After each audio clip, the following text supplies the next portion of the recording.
Today, we are going to do a true crime tarot reading on the Scott and Laci Peterson case. So we are going to do a true crime tarot and oracle reading today on the Scott and Laci Peterson case. This wasn't the case that I wanted to start with, but I was prompted today by a podcast that I was listening to take a look at it. I am not new to the true crime world and to a lot of these true crime cases.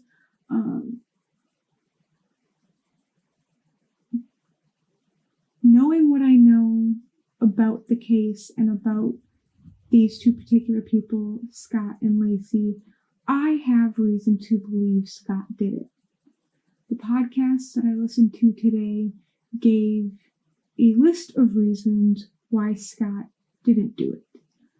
The public and the jury were both very, one, passionate about this case, and two, divided on this case. There's a lot of people that think Scott's just a bad husband and that doesn't make him a murderer, and there's a lot of people that think that Scott's a really bad husband and that could lead him to being a murderer.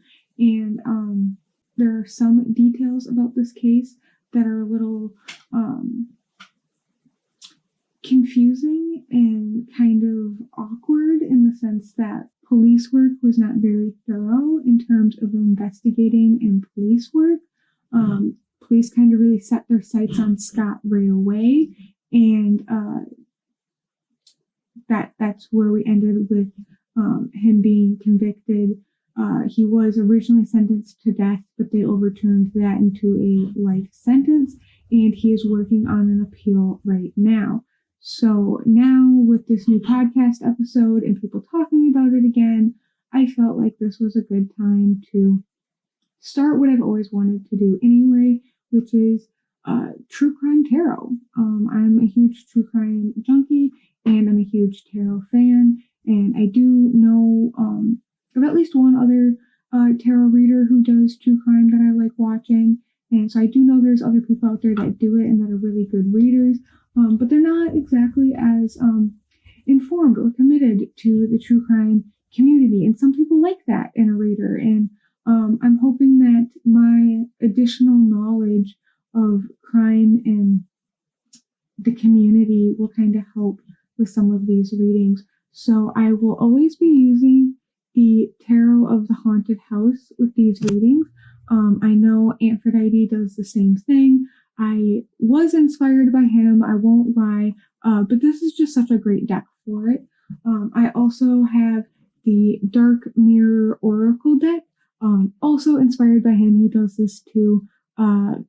So I will concede to where I'm copying ideas, but I am going to do something a bit more original. I'm going to add the moonology oracle into this because,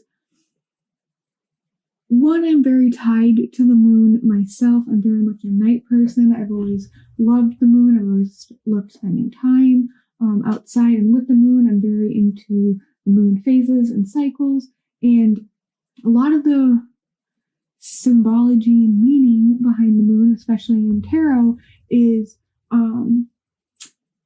it can be lies, it can be deceit, it's also like the dark side because it's nighttime. We also get intuition and tapping into your higher self and just a different plane of existence. And as someone who's a very heavy Pisces, this is a super important topic for me. I spend a lot of my time dreaming and lucid dreaming, and I very much enjoy sleeping. So I just thought that this would be a very revealing deck to use, especially also because I don't want to just be reading on the dark things that were happening in these people's lives, because true crime is always complicated. It's never just people being evil. There's things that each of these individuals, both the perpetrator and the victim, are dealing with and going through, and there's a lot of trauma based around this. So I just thought that this pairing of decks was really good. I also have the crystal ball pocket oracle if we ever need it, and I have a variety of other decks if I'm ever called to use them, but this is what I plan to use today. So we'll set these to the side for right now, and I want to start with the tarot cards. Now, I have this awesome Halloween bag, which is perfect because it is October, and I do plan on putting this video out in October, and maybe some more true crime readings. And so I have this awesome Halloween bag that I put my cards in because I bought the deck used, I'm fairly certain, because as you can tell, the box is already pretty beaten up, and I didn't even get the bag right away. So some of this is from me, but I didn't want to damage it any more than it already is. I like preserving my thinner cardboard boxes like this, although I do much prefer these boxes. But yeah, so I got a bag for this one, and I think it's very apt. So just wanted to share that with you. We also do have the guidebook here. I'm going to try not to refer to it, but if I feel called to, I might pull it out because, like, there's a story, like, with this deck, and it does tell things a little bit differently, and I always like seeing how that can be applied to our current situation. I don't intentionally read reversals, but if they happen, they happen. But I don't just shuffle my deck, and I try and keep it neat, and that's mostly my OCD. So I want to start by using this lavender sage spray and just kind of cleansing our area a little bit. I'm going to take a couple of deep breaths and kind of relax and connect a little bit. So, I've never recorded one of these before, but what I like to do is call in anyone who is connected that has passed on from this case. Obviously, we can tap into the energy of the living around us, but I like calling upon those that have crossed to the other side to talk to and to give insight, because they can see things from a bigger picture, bigger perspective and point of view. I've done this before and I've connected with murderers that are now dead. But I thought for today's reading, we would connect specifically with Laci and her baby boy, Connor. So we're, and the way that I do that is by cleansing my space, calming my breath, really focusing on them and their energy, and just kind of being empathetic and doing this in a way that is respectful but gives answers to those who care.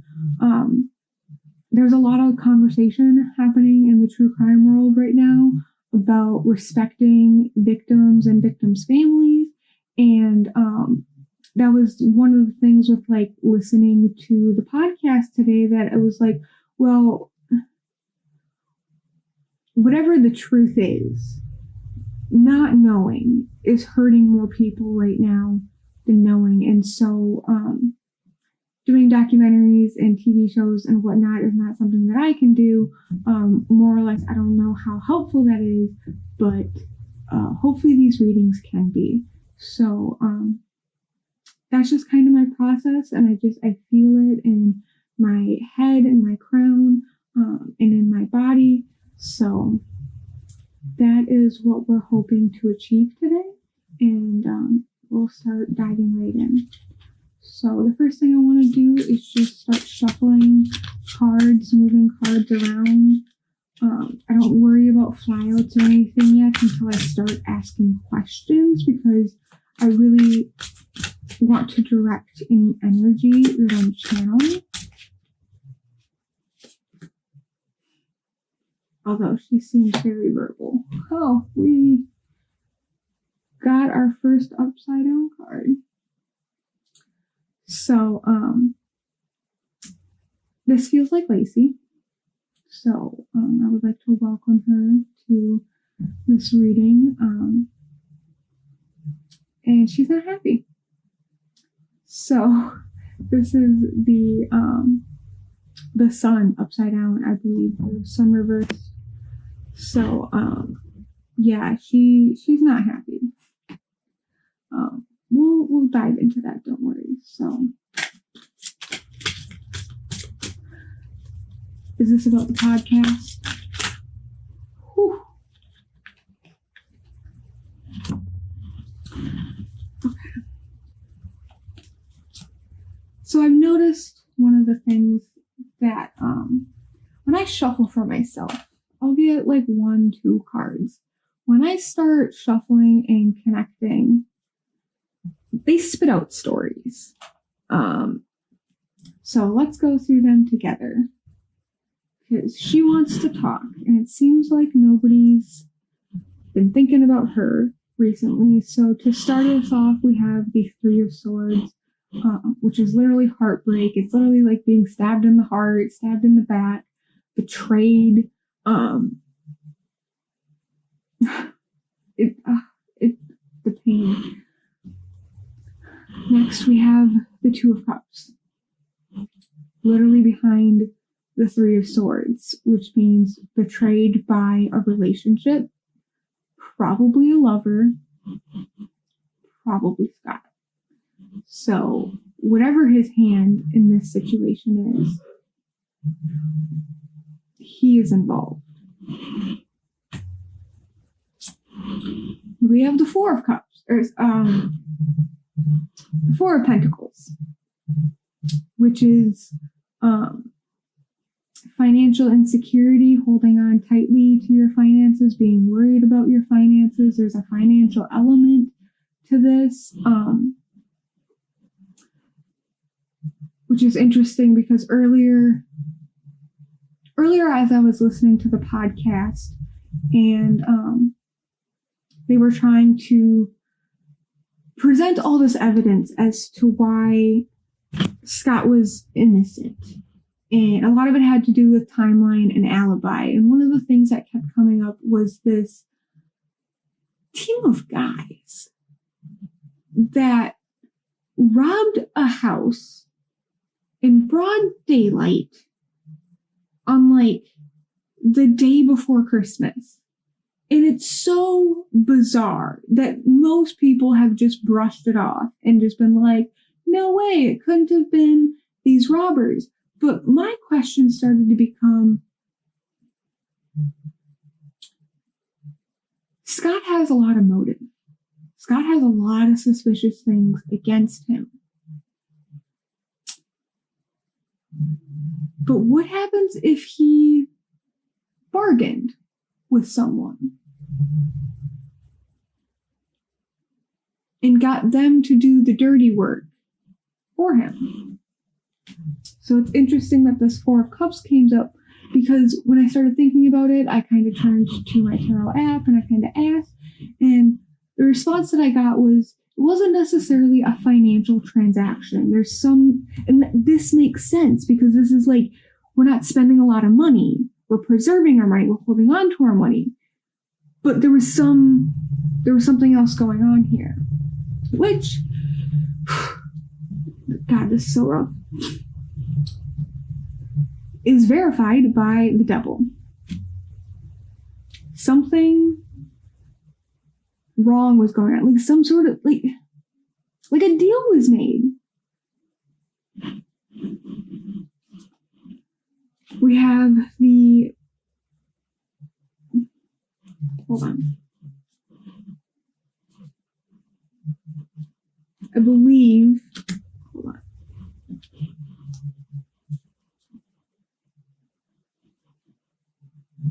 Yeah, so that's the knight. And then the king and queen are like crowns or something. Yeah, king,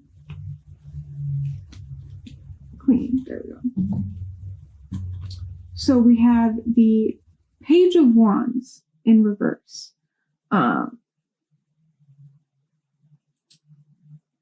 Which is again very interesting. And always says that this card reminds him of Taylor Swift, and that gives him like the innocence kind of vibes. But she's also like on this carousel, so like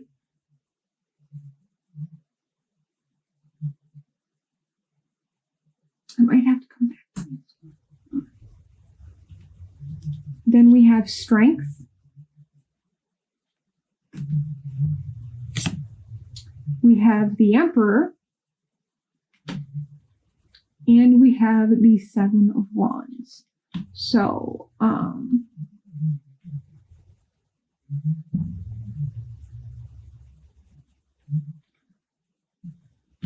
think this is like this.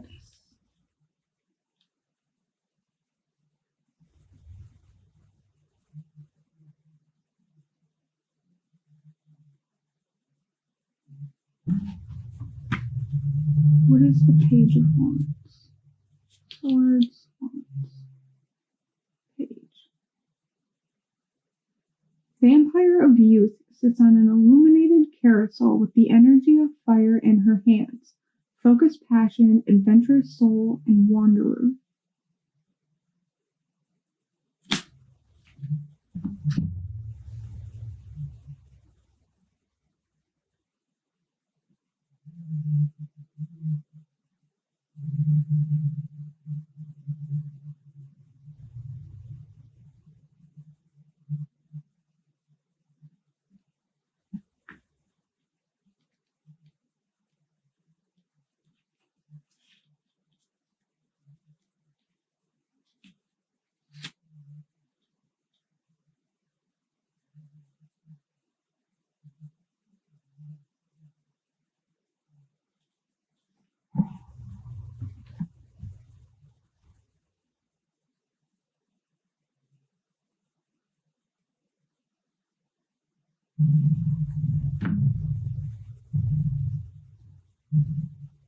So this is the betrayal by Scott, 100%.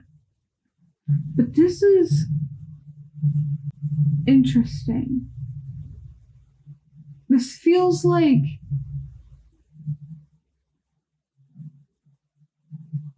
she went out for a walk. And obviously something bad happened during this walk, otherwise this card wouldn't be reversed. She tried to stay strong. She tried to have control of the situation. Obviously she didn't want to die. Like, she tried to fight back. But this makes it feel like he knew. He knew all along what had happened to her and never came to save her. Like, she had to save herself.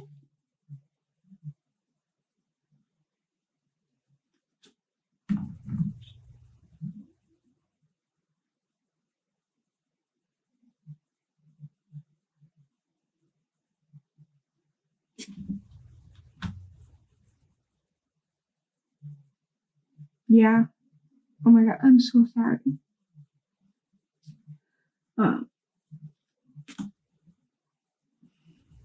Thank you.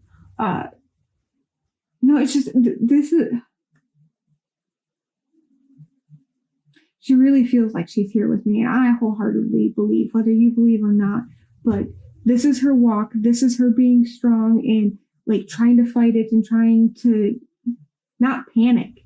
And she did a really good job of that.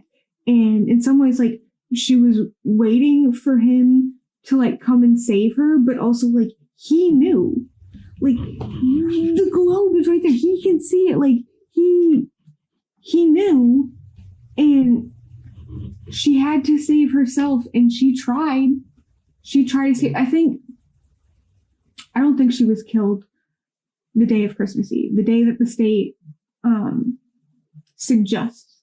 I think they held on to her. I wouldn't be surprised if there wasn't some sort of no. He planned this, and she had to save herself. She had to escape herself, and she went to escape, and it failed. That's it. This is literally legacy. That's the story of what happened.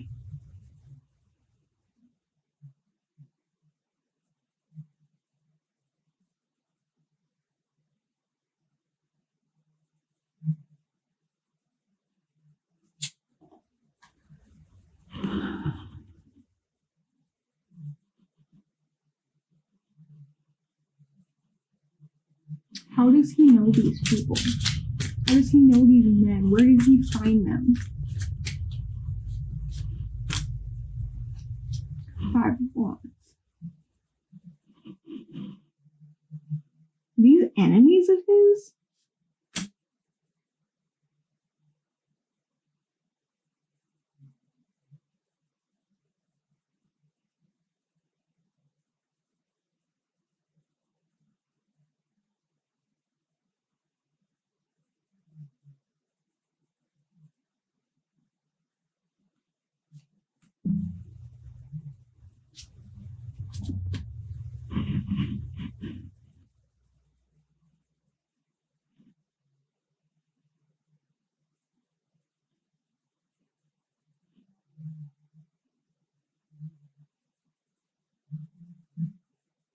It's someone he knew.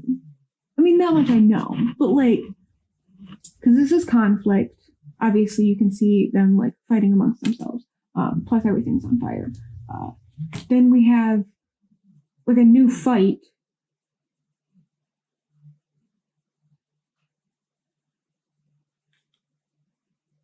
Well, also has new flame. And all hell broke loose.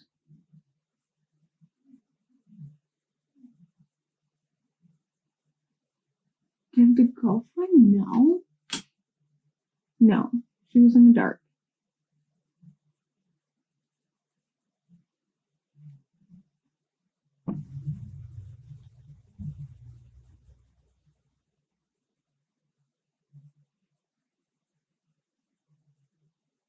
Is this like a high school thing? Like guys he knew from high school? College? Is that what it is?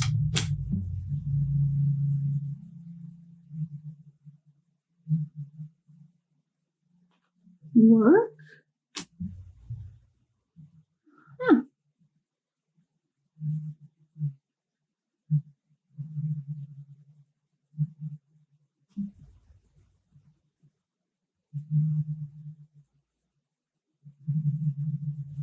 Because this is me getting further away. It wasn't high school, it wasn't college, it wasn't somebody you grew up with.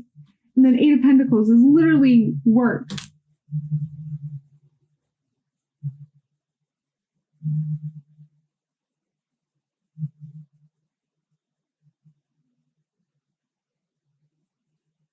Was he supposed to pay them?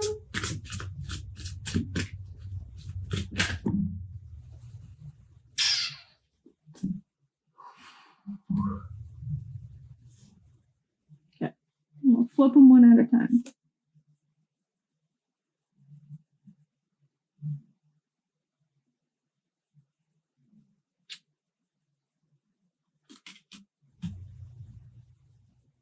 I could be wrong.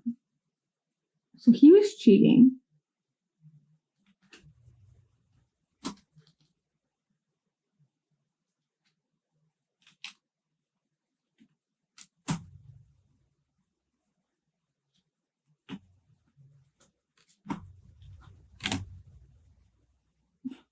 Holy shit. Okay.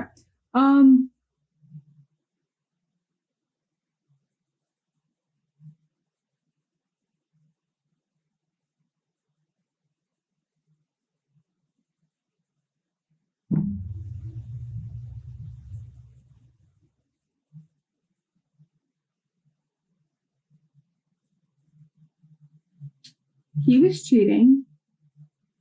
He didn't want his life. He was going to get money. He could only think about his needs.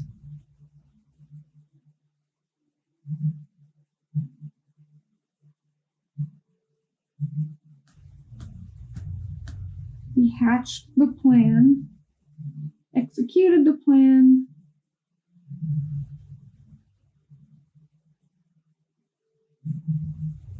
And went for it. Well, and obviously, like, lied to her and lied to everybody else about it, but, like, again, everything was said and done.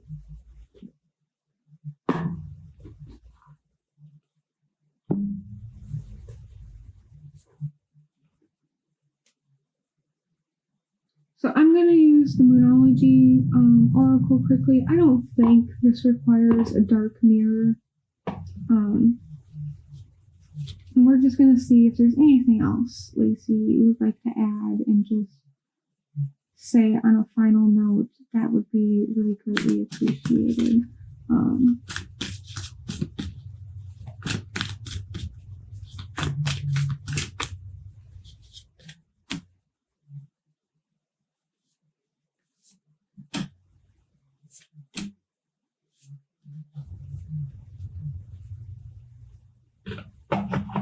So her parting words are, have faith in your dreams.